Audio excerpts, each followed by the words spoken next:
What is going on, beautiful people? Welcome to another episode of the Narcissist Code. I'm your favorite self-aware narcissist, Mr. Lee Hammock, better known as Mental Healness across all social media platforms. If this is your first time seeing my face or hearing my lovely voice, I am a clinically diagnosed narcissist, and I use my platform on social media to raise awareness for NPD, get more people into therapy, and also validate the victims, survivors, and thrivers of said disorder, said toxic people, said toxic traits. Today's episode is going to be about how do narcissists react when the police get involved. Oof, oof, oof. So, if you don't know already, before we hop into today's episode, every Thursday at 6 p.m. Pacific time and 9 p.m. Eastern Standard Time, I do a live show on YouTube and Facebook called Waving the Red Flag. Make sure to tune in this week right here. We're talking about breaking the trauma bond. So all you do is make sure you subscribe to the channel and turn on notifications, and I'll see you at 9 p.m. Eastern Standard Time. But yeah, welcome back, y'all. So how do narcissists react when the police get involved? So absolutely, some narcissistic people, y'all, some toxic people, some toxic narcissistic people will absolutely lose their damn minds when the police get involved. Some of them will. You know, I know, when people ask me how to get a narcissist to leave you alone, I tell people, regardless, get the police involved. Regardless of what happens next, regardless of whatever goes on, get the police involved, because if you don't, that narcissistic person will think that they can just run over top of you. They think that they think whatever they do to you, it's okay. They're like, okay, well, you're not calling the police on me, so you must be okay with my behaviors, right? You're not doing this, so you must be fine with how I'm treating you, right? You're not doing that, so you must 100% be just copacetic with what is going on in this space. Whether I'm popping up at your job, your house, your work, your place of employment, whatever I'm doing, you must be okay with it, correct? Because if you were not okay with it, you could just block me. I mean, you would call the police. You would just get rid of me, correct? Yeah, because some narcissistic people, they would lose their minds, y'all. Yeah.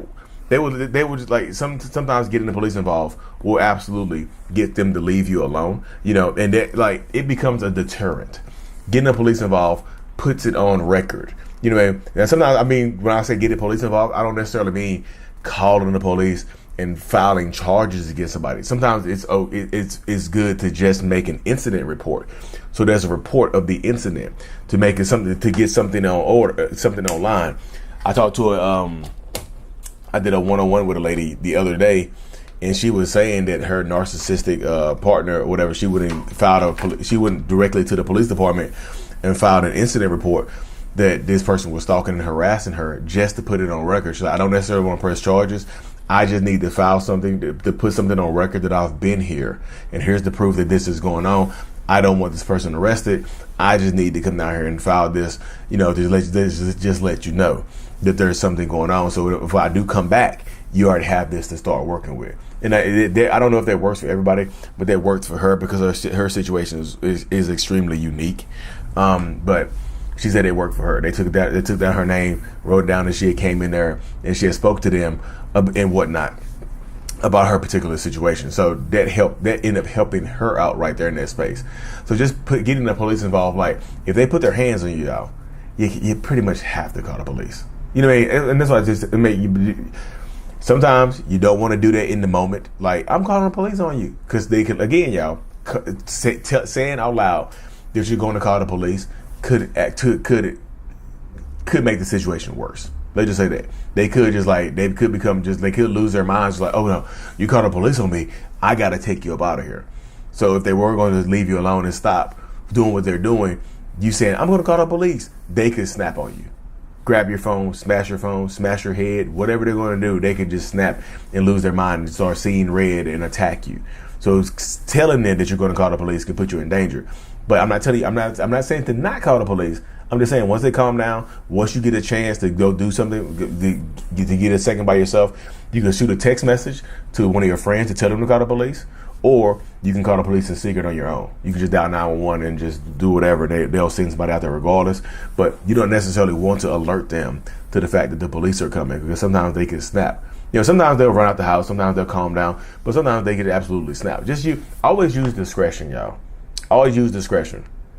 And I know physical violence isn't always a part of toxic relationships. It's typically emotional, mental abuse or whatnot. But you can call the police. Like I said, if they're stalking you and harassing you and just, trying to intimidate you or something like that, punching holes in the wall, throwing things in your vicinity, pulling out weapons and threatening you, you might need to get the police involved, because sometimes yes, they can snap, but sometimes it becomes a deterrent. Restraining orders are just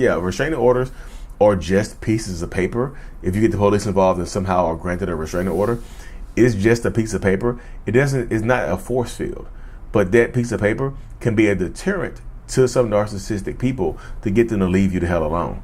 You mean they're like, oh, you filed a police report or you have a restraining order on me, I need to leave you alone. That works sometimes in these spaces because they'll leave you alone because a lot of narcissists don't want to go to jail. They don't want their freedom stripped from them because of this relationship and how they're treating you and whatnot. They don't want that to happen. So it becomes a deterrent to, deter toxic narcissistic behaviors and traits and things like that. It becomes a deterrent, so they won't do it. They won't necessarily leave you alone, but they might not do it again. You know what I mean?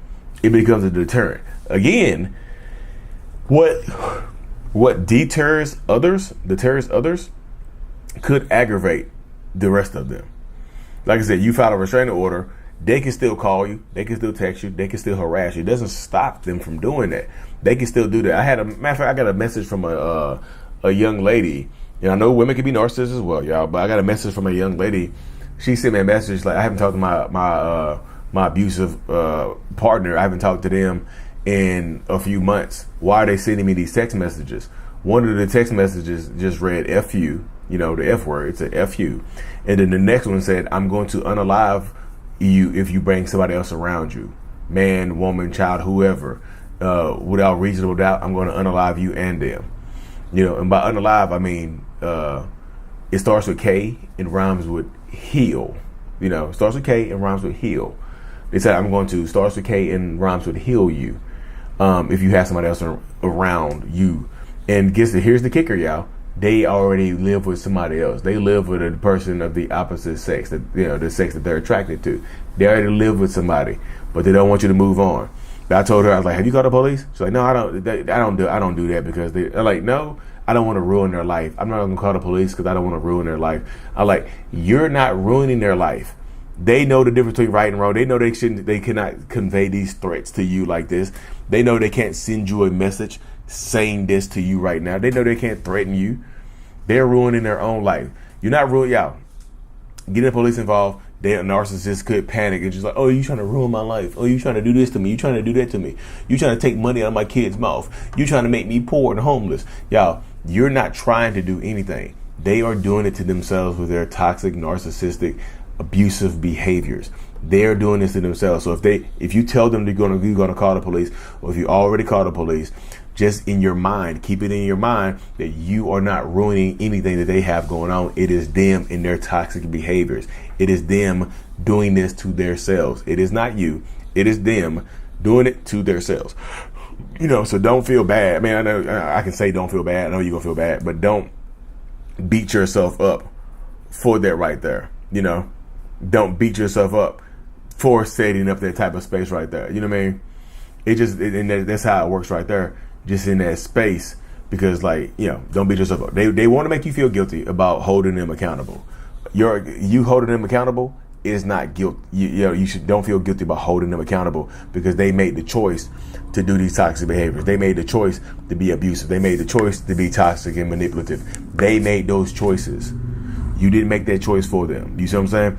So, but like I said, you get the police involved. It could go a few different ways, y'all. But this is the thing right here, y'all. If you get the police involved and you hold them accountable and you get them out the house and they somehow circumvent your blocking and restraining order and they reach out to you and you talk to them and you engage them and you let them back into your house, y'all, I've seen this happen before. I've talked to people. I haven't seen it personally in my real life, but I've talked to so many people that this has happened to before, where they are dealing with a narcissistic person, toxic person, abusive person, or whatever, and they get them out the house, they get restraining orders, they file charges, and then guess what? They let the person back into the house. The person is living with them, and the person starts being abusive again. And sometimes that person ends up taking their life, sending them on up out of here.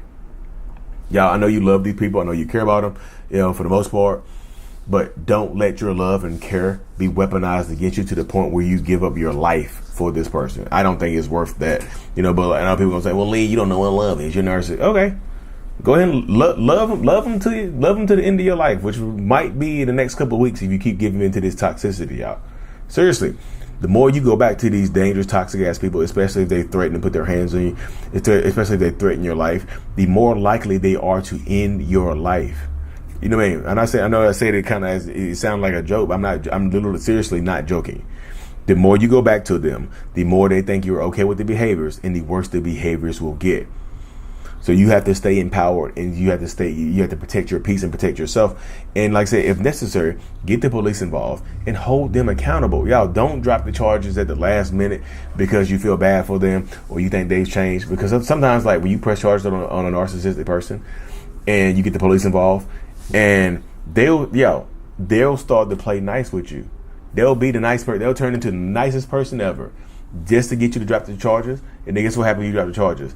The mask comes off and they become the person that you filed the charges on again. They become that toxic, abusive person again. Very rarely do they change for a long time once you get the police involved, y'all. So it's up to you to protect your peace, to protect yourself, to protect your life. It's your life. You have to live it to the fullest extent possible. You know, so if necessary, get the police involved, and like I said, just prepare for different reactions, y'all, because some of them might leave you alone and some of them might become extremely aggravated and become more dangerous. Just use discretion, protect yourself, protect your peace. And if you get out, y'all, stay out. Protect your peace, protect yourself, y'all, and just, arm yourself if you have to. Anyways, y'all, like and subscribe for more, and as always, mental illness is out. Peace. Thanks for making it to the end of my video, y'all. If you haven't already, check out joining the channel memberships for behind the scenes perks, priority responses to the comments, and a few other things. Link in the description of every single video I do. Thank you so much.